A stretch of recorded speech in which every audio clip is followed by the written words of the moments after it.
Welcome to Target Market Insights, the multifamily and marketing podcast. Each week, John Kasman interviews multifamily and marketing experts to teach you how to find the best places to invest, attract investors, and grow your portfolio. You are listening to Target Market Insights with your host, John Kasman. Welcome to Target Market Insights. I'm your host, John Kasman, and I want to thank you for joining us for another great episode. Now, if you're enjoying this show, do me a favor and leave us a 5-star rating and review so others can find the show and understand the great value that you've received. And also, if you haven't already, make sure you hit that subscribe button so you don't miss an episode. Now, today we're going to be talking to a friend of the show, Mr. Sterling White. Sterling White is a seasoned real estate investor, philanthropist, and former world record attemptee who was born and raised in Indianapolis, Indiana. Now, he's the founder of Sonders Investment Group, Sterling White Enterprises, and he's involved in other business partnerships. For more than a decade, Sterling has contributed to helping others become successful in the real estate industry. His primary specialties include sales, marketing, crowdfunding, buy and hold investing, investment properties, and much more. Let's welcome to the show my good buddy, Mr. Sterling White. All right. Everyone, get your popcorn ready because we're going to take you along for a ride in a journey. Let's do it, man. I'm always happy to talk to you, man. It's good to see you again. Sterling, since we spoke last, I found out about this world record attemptee, which I didn't know. I don't know how it's never come up in different conversations. And I saw a video you posted on LinkedIn. Can you explain a little bit more to our listeners what exactly you were trying to accomplish with this world record? Okay, so there's a whole slew of a story that led up to this point. But in essence, I wanted to pick a big, hairy, audacious goal that scared the living crap out of me. So I went for the world's fastest fireman carry mile. I'm not a fireman, if anyone's wondering, but I carry someone of equivalent weight on my shoulders for the distance of a mile. Wow. And there's a video out there, so we'll make sure we link to that video that you posted.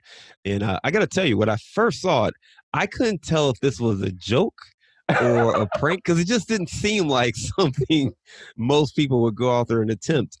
And it's you like on a track holding somebody over your shoulders in a fireman's carry. And I'm a former wrestler, so when I saw that, I was very familiar with it. But you grab them by the back of their tricep on your one hand to hold them down, and the other side, you put them on top of your shoulder, and you carry them.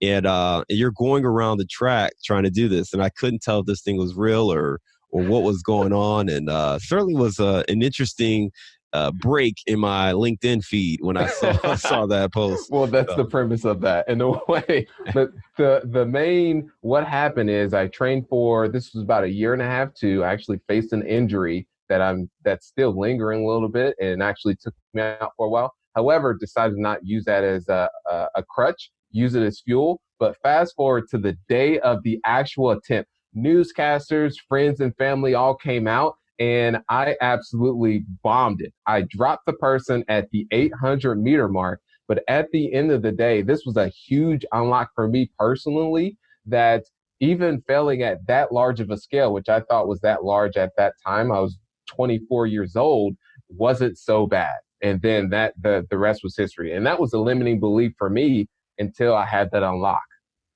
So let's talk a little bit more about that being unlocked, because I think that's, that fear holds so many people back, Exactly. And those limiting beliefs, and some of them are real in the sense of there may be other obstacles we need to overcome before we can really attack, the goal that we really set for ourselves.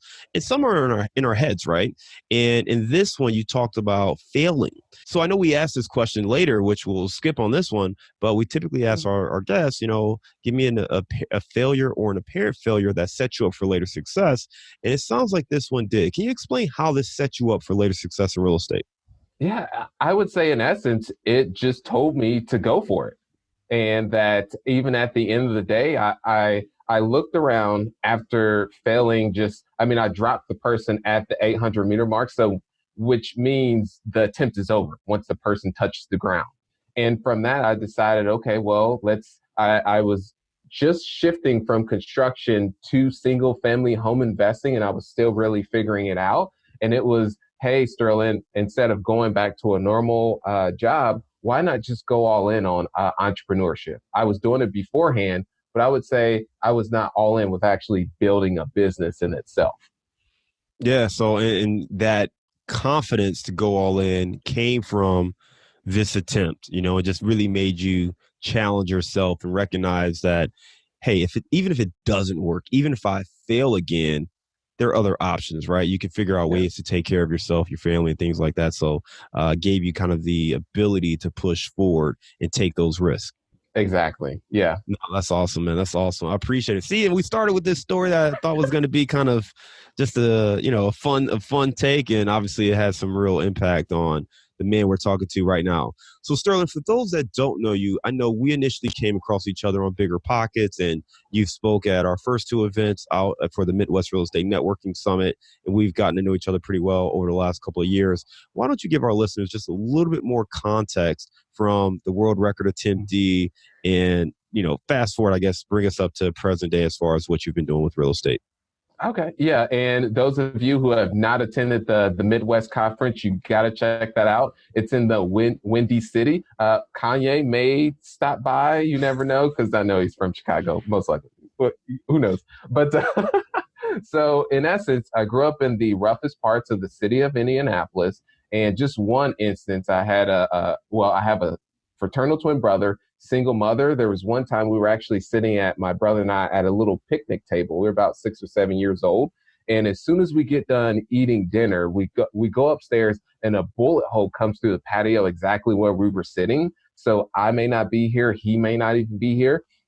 However, at that time, I decided to use that as fuel versus a crutch, and grew up in Section 8 housing, welfare, food stamps, and anything above and beyond that, I had to figure out a way to earn money. So that's where the entrepreneurship came into existence. First product was Kool-Aid. Second was Pokemon cards.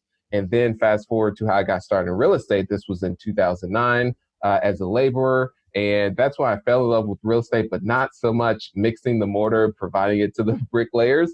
And I decided, okay, I want to get more into the investing side. So 2013, found a mentor, bought my first single family house, and then scaled up to 150 single families. And then 2017 made the complete shift to multifamily and scaled up to just under 600 units. So that's the SparkNote version. Yeah. Wow, man, that's amazing. So obviously you've had a lot of experience from the ground level up. You mentioned mixing the mortar for the bricklayers, but you've built your portfolio brick by brick, right? Really going slowly, getting those single family houses, transitioning into multifamily. And now you've built this this pretty impressive portfolio where you're at today.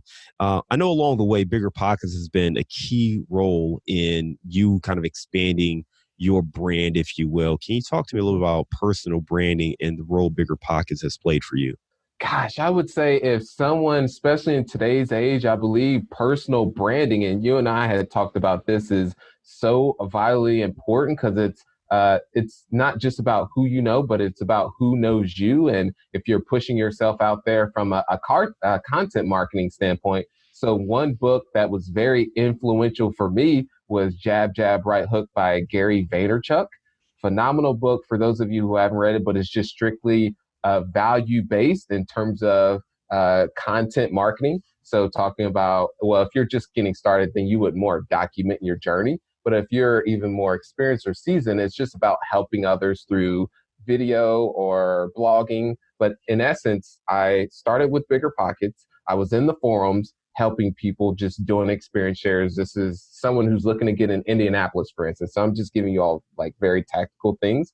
Someone who's looking to get into the Indianapolis market and say, I don't know about these specific neighborhoods. And I would just jump in there and say, based upon my experience and just me living here, these are a little bit gray areas, war zones. These are more like ones that are B. These are more that are A. And then I started blogging on the member blog. And then from there, I reached out to the editor and was able to get on the main blog. And then through there, it just literally just shifted into me doing video content, live streams. But in essence, I contributed well over 200 blogs in a 3.5-year period. So I essentially took the model with Gary Vaynerchuk, Jab, Jab, Right Hook in terms of content marketing. And then I took Grant's principle of 10X rule. So just putting a lot of action out there to really push myself out into the marketplace.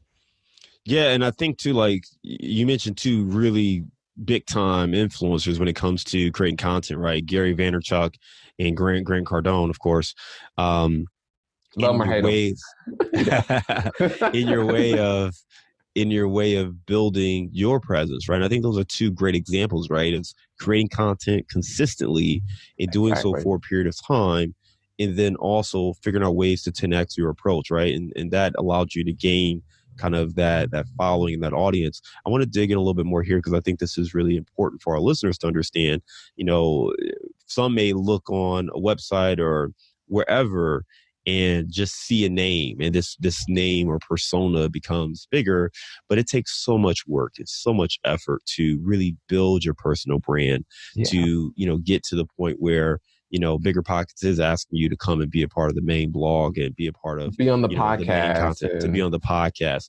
That takes a lot of work. A lot of people want to just jump on right now and get the audience and build the notoriety, but there's a lot of sweat equity that went into it. When you sat down and were writing, you mentioned 200 articles over 3 years. Most people have no clue what they would write about after the third or fourth article. So how did you kind of stay motivated and inspired to create new content so frequently? So I would, and this is one thing that people run into, is I share a lot of my story. That's one thing. And then also I provide tips, but I believe the story itself helps. And I would do case studies on deals. So I could take one deal and be able to get 5 to 6 different content pieces out of it. So I could take just the pre-acquisition and say, these are the lessons that I learned, or overall, these are the lessons that I learned on the deal. Or I could even go into the trenches. Okay, this is how document the whole entire thing. There's just so many ways you can be able to cut pieces of content. And this is something I want to give from a tactical standpoint too. When I shoot my podcast, for instance, let's say the real estate experience, is I will shoot the video and I will get 4 to 5 pieces of content out of that and extract it. And I mean, you can take one little segment, let's say it's 5 tips on being able to find a deal. And there's one short segment, let's say it's the first segment, or can even repurpose the 5 tips into a blog. There's just so many ways how you can, one, repurpose content. But if you're telling your story and documenting that, you can get so much in terms of content. It's, at the end of the day, creativity follows commitment. Creativity follows commitment. I love that, man. That's great. So we talked about Gary for a little bit. I want to talk about Grant. You recently interviewed Grant Cardone on your show. How did you come across that experience? Gosh, that was, I would say, a dream in itself of being able to accomplish that. Because one thing I mentioned towards the beginning, the type of environment that I was in and someone that I listened to on a daily basis to be sitting across from me. But that came to putting in the work. Most people see the podcast, him being on it, but they don't see the work all prior to that. So one thing is I invested myself within his program offerings, but also the key to that was just following up and knowing the influencers in his organization to be able to convince them to then push it up to him as well. So that's one thing. This same principle even applies to when you're doing acquisitions. No, that's great, man. So what was your most interesting tidbit, I guess, from that interview with Grant Cardone? We'll make sure we link to that in the show notes as well. But, Grant, obviously, for those who aren't familiar with Grant has a pretty big personality, very opinionated individual who's just ran his 10X Growth Con with a lot of superstars in attendance at the event. And he is certainly a charismatic and polarizing figure. So I'm curious to hear, what was your biggest tidbit or takeaway from that interview? I would say it was more pre-interview of just one, how down to earth he is and the energy. It was hilarious. I was sitting down, he comes in and just starts going right at it. I mean, we weren't even, I literally had to say, Grant, I called him GC because I know him like that. I'm just kidding. And so we sat down. I was like, hold on for a second. Let me go ahead and do the intro for the podcast. So I just like the energy and just the presence of the room that he's able to control. So those were the biggest takeaways I was able to get. That's awesome. And I think the other piece that that you have when you talk about the energy and just controlling that is you bring that energy, man. I mean, you Oh yeah. always have that energy. It's funny, we were at the Midwest Summit in Chicago, and we were doing a BP panel with Dave Van Horn, Bree Schmidt, and Matt Faircloth. And dude, between you and Matt Faircloth, I Yeah, was yeah. like, I don't know what y'all took before we hit the It's just record about button. turning it on. Yeah. As soon as that camera's on, it's on. Yeah, yeah. And Yeah, I'm you already guys. a high energy person, but yeah. Yeah. So you guys brought some energy for sure. And it was just, I mean, it was up here and it was great to watch. How do you stay energized like that? Because that's something where, for anyone who is trying to turn on the camera, right? You get different personalities. And for I someone who's agree. high energy, it's great. It's natural for that to come across. But someone who's maybe a little bit more laid back or low key, they don't want to necessarily come across as someone they're not, but they obviously want to make sure the content they're creating is intriguing and interesting and not just boring and flat. So how do you make sure that you're constantly bringing the right energy for all the content you're creating?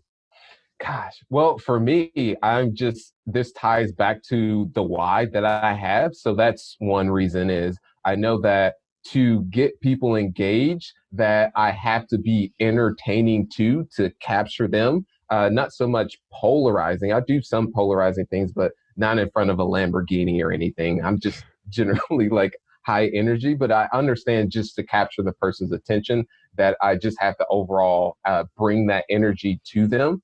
And for someone, this is a great question who is more of a introvert type individual. So my partner on the apartments that I have is more of an introvert, and I was the other side of the business that's more extrovert. So if someone's in the scenario where they absolutely feel that they do not want to turn on the camera and do not want to be the front facing, then to find someone to be able to do that. So that's one route. But if you're not able to, at the end of the day, you just have to figure it out and just step out of your comfort zone.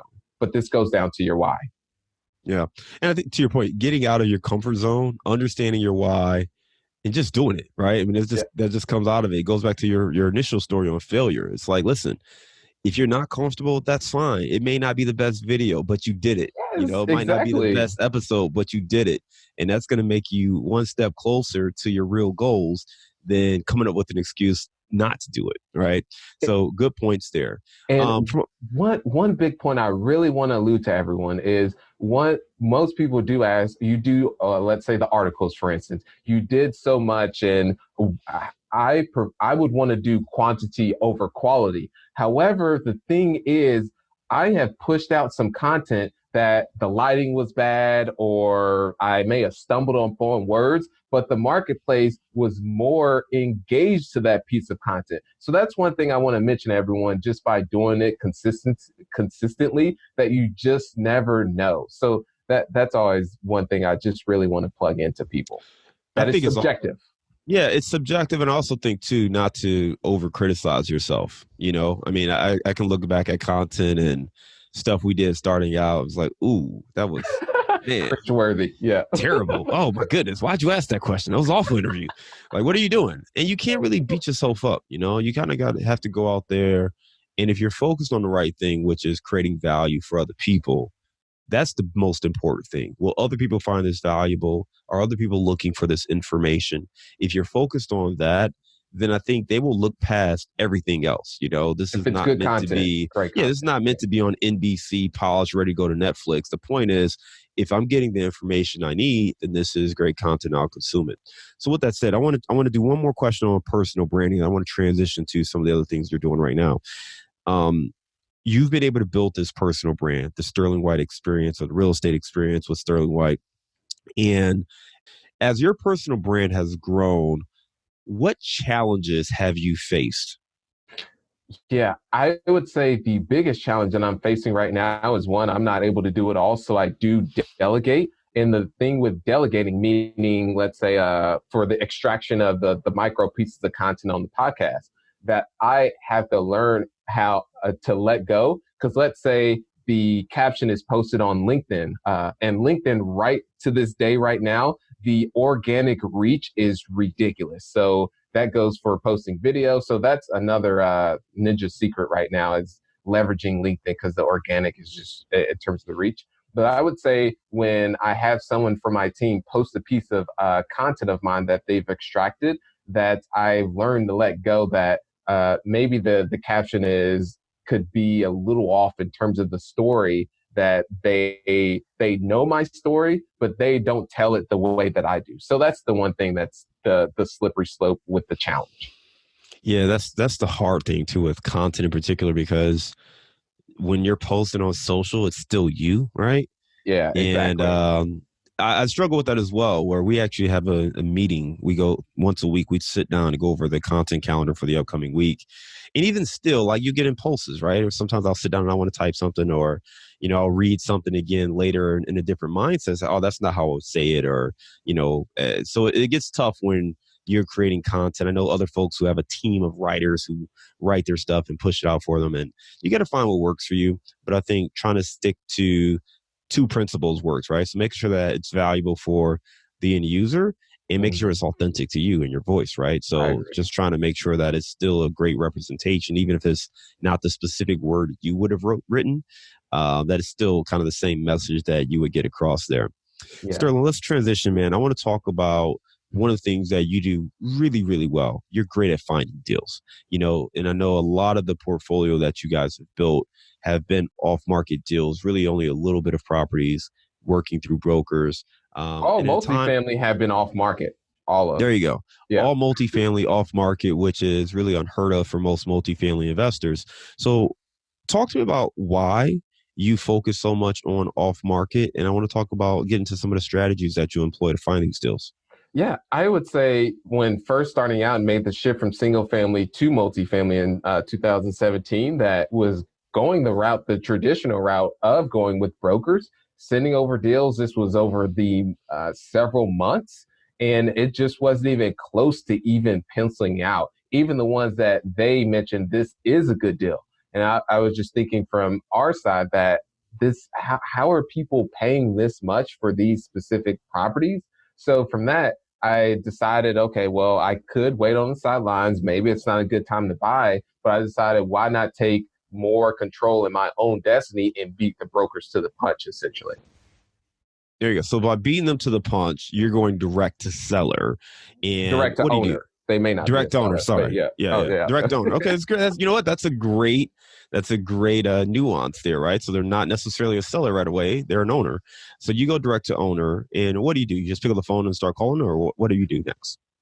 Yeah, I would say pick up the phone, but there's work that's done before that to be able to pull the list. So going into a tactical standpoint, one, when first starting out, took the driving for dollars approach because it was very, lean at that time. So picked the specific neighborhood that I knew had some upside, but could still find some good deals because there was quite a bit of distressed property.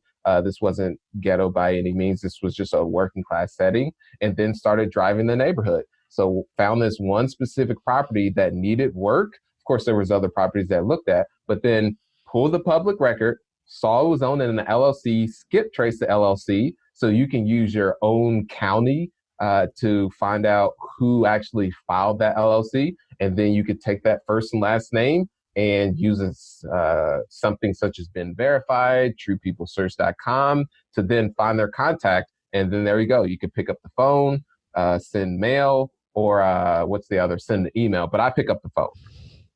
There you go. So I love that, man. So just in 3 quick steps, this is how Sterling is able to find off market deals starting off.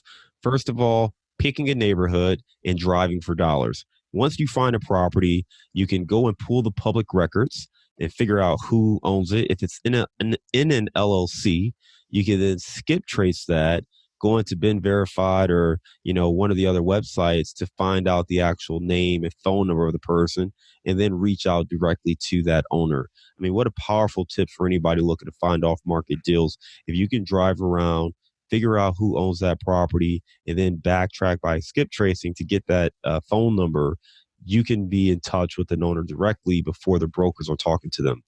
Now, the downside of this, Sterling, is, as you said, you don't know if they're actually a seller or an owner. So you're So calling a lot of people. Yeah. and the pessimist, right, would say, yeah, but how much time are you wasting calling a bunch of people who are not interested in selling? And is that time better spent, developing stronger broker relationships or in some other aspect of the I business? agree. So how do you approach that? And I've gotten that question. And it does make it, and that's actually a valid question too. And I do both.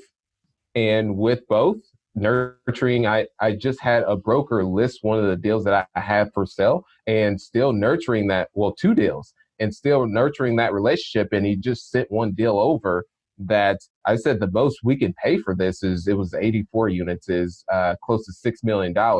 All day, he said, this is going to trade just under $9 million. I'm like, oh my, how could that? But so even still nurturing those relationships, uh, in the so-called pocket listings, that those pocket listings, he still has other buyers that are willing, because you have to think from the broker side that there's a little bit of a conflict of interest because they want to get the top dollar for the seller on the other. And so that's the thing I'm battling, still nurturing those relationships. And it's not just for the seller on the other end. Their commission is tied to the sell. So That the is higher true. the sales price, the more money they make. So they're not going to be as open to cutting you a steep discount, even if they like you a lot. So good point Yeah, there, Kevin. exactly. Yeah. So how do you, I mean, as you're talking to the owners, right? Many of them are not interested in selling, at least not off of that first conversation. Mhm. Give me kind of the typical time frame of talking to an owner and getting them from your initial outreach to at least entertaining a serious offer. So I would say one thing just for people who decide to go this route, whether it's cold calling, email, or sending direct mail as a way to get in touch, that it takes between 6 to 8 attempts just to get in contact with the person that you're looking to reach. So that's one thing. And then it takes additional follow up. So I would say the sales cycle, that was what is it, 80 unit that I closed in Louisville. This was mid last year.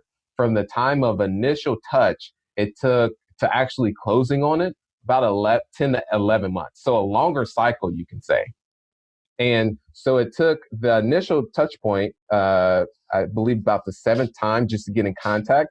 It took 4 months of me following up because they weren't interested at first, 4 months. And then at the end of 4 months, the fifth month, they said, okay, then we're ready to go. And that's when a couple back and forth went with the price. And then in terms of we went the due diligence. So all those moving parts. How do you feel it differs when you're working directly with the owner versus going through the broker? What's the process difference?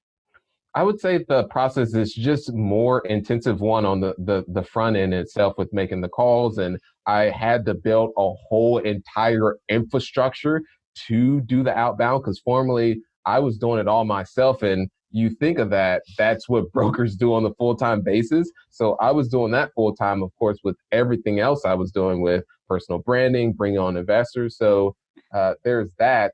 And then the broker is essentially the middleman to everything. So getting the T12, the financials, and then also they go above and beyond with other services that are usually not actually included with their normal, transaction duties. Got it. And those are what, like putting together the packaging or what? Well, that's something they could do. I haven't worked too much, well, except I worked with a broker on the sale of a property, but I haven't worked one on the purchase. Got it. Got it. Okay. Got it. So when you are reaching out, you mentioned that it takes between 6 to 8 touches just to get a response. So I presume that you're not sending the same letter 6 to 8 times. So how are you adjusting your touch points each time you reach out? Yeah, and this is another that goes into creativity follows commitment. Got to be creative. So the first time, uh, reaching out is just very transparent. Let's say they don't pick up the phone, then you would leave the voicemail. Hey, I just bought Bentwood Apartments across the street from yours. Wanted to personally reach out to see if you consider selling. So there's that. And then if you're not able to get in touch through, let's say, 2 to 3 phone calls, then you use other channels to get in touch, such as Facebook, LinkedIn. So I'll give you an example. There was a 120 unit that's here in Indianapolis, had trouble getting in touch with the decision maker. So I used Ben Verified. He's got a last name is Tabona, a unique last name. So I was able to find his daughter. And then I found her on Facebook, slid into the DM, and it was strictly business, and that's direct message for everyone. And I asked her, "Hey, just looking to get in touch with your father regarding the property." She said, "Oh, here's his direct contact." So it's just being creative and using different channels. That's amazing, man. What a great way to track down an owner, especially if they have, kids who are probably, of that age, and they could probably even finesse and be a part of your team in regards to getting that owner. Hey, whatever it takes. Because they probably know it's coming to them, whether they want it or not afterwards. It's like, hey, look, I really don't want the headache. So if you want to go ahead and sell that, that'll be way better than me having to take on this and selling it down the road. Good points there, man. Let me talk to you about a couple other things when it comes to finding deals, right? So we've talked about ways to drive for dollars. We've talked about maybe some of the different touch points that we can get into, whether that is, social media. Obviously, starting with the phone is going to be the most powerful. Social media, email, other ways to try to get in touch with someone. When you get a no, right, and they've said no to you now 6 to 8 times or more, and maybe they're irate at this point, hey, don't call me. I'm not selling to you. How do you respond at that point? So this is where I follow up with more finesse. So following up without following up. And so this is a golden gem, and I'm okay. I'm totally, completely fine with giving it away. So being value-based follow-up. So one follow-up that you could even leverage that I just recently used. Hey, John, there's a local meetup that's on real estate. Just more than happy to put you in touch with the host because I've seen your success in the industry and thought you'd be a great fit for it.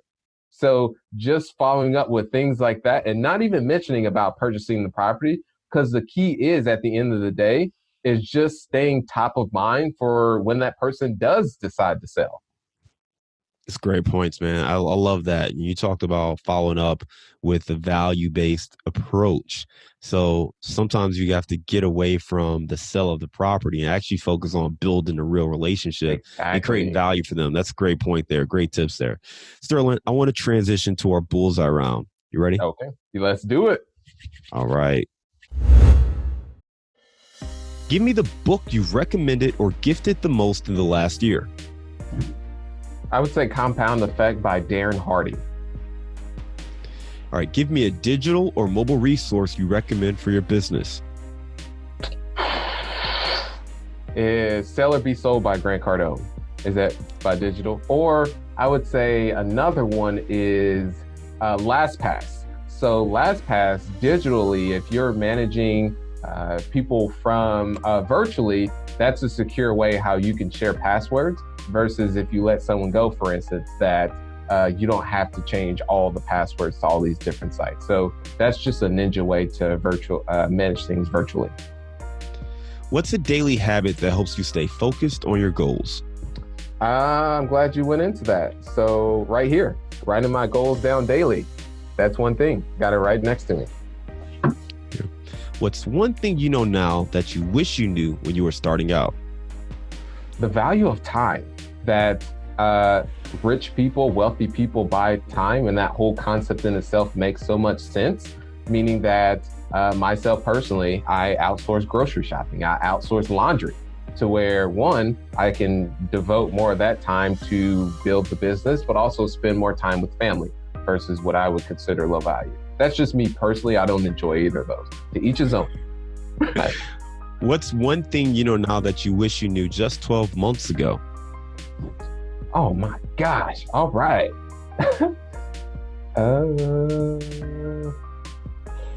To work towards empathizing more.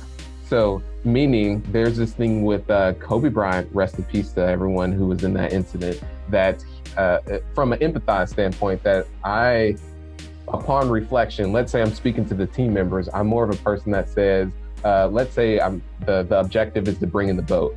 I'm the person that says, don't let me know about the choppy waters, just bring in the boat.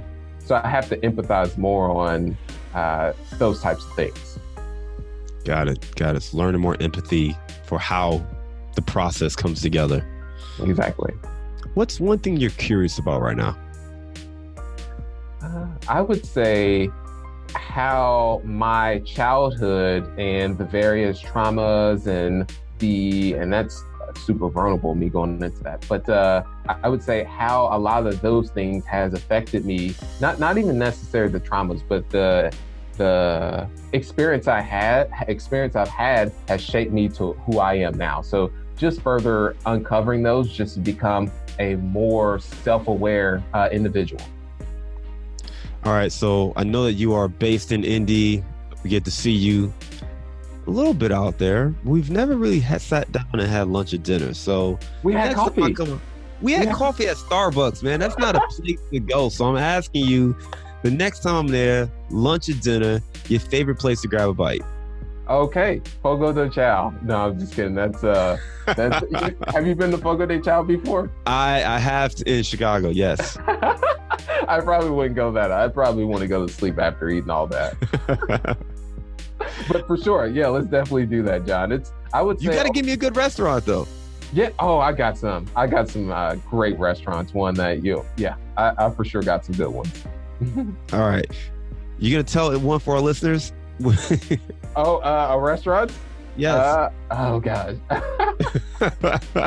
I'm just going to think of a basic one. It's called Brew Burger, but that's on this corridor that's Mass Ave. That's, I would say, pretty quite a bit in terms of professionals go there, young professionals. Okay. Brew Burger sounds good. All right. Well, listen, Sterling, you've got your show out now. You were a guest back on, I want to say, episode 15 or 16. I'll go look that up. But it's great to have you back on the show. Where can our listeners find your podcast, and how else can they get in touch with you? Yeah, you can find me at The Real Estate Experience, and you can follow me on, let's say, Instagram, Sterling White Official. And if you happen to have any questions at the end of the day, I'm here to be of value to you. Just slide into the DM with any questions you have. And those of you I'm not going into, yes.